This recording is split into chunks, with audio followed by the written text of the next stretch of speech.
This chart from Mike Mandel has the particularity to synthesize the current crisis from the very beginning. Here is the past, present and future of the drama taking place in the world.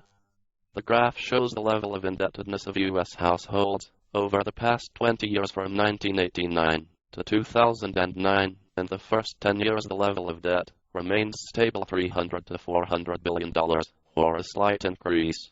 But since 1999 the debt is accelerated to $1.2 trillion, reached in 2006, tripling its initial value.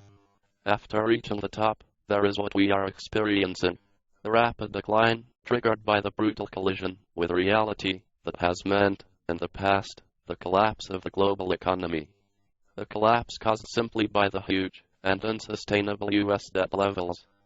Hence the force of the economic downturn, which has withered the financial markets, despite heavy injections of liquidity. Hence the decline in world trade, which has shaken the world to factories from Germany to Japan, passed through Taiwan, Korea and Singapore and the full range of intermediate countries.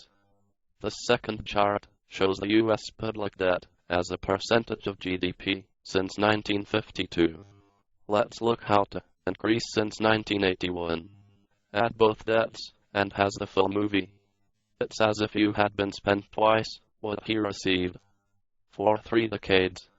And now banks, moneylenders, friends and relatives come to collect him.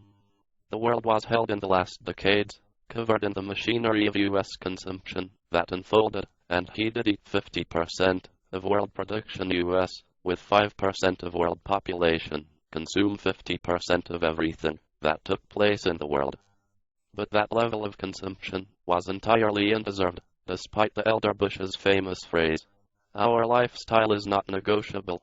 Negotiable or not, this machine proved to be totally false to take root on a fragile area in which the bulky prevailed real imbalances based on wage inequities.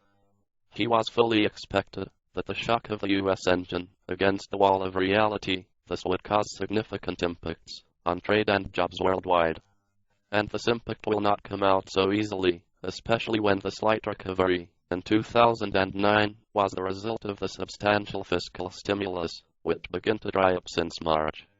Incentives to be paid with interest. Add to fall in trade global unemployment drama, and has the full picture for this year and next. Slow growth and great austerity. Source: El Blog Salmon. Author: Marco Antonio Moreno. Edited by Jarmo.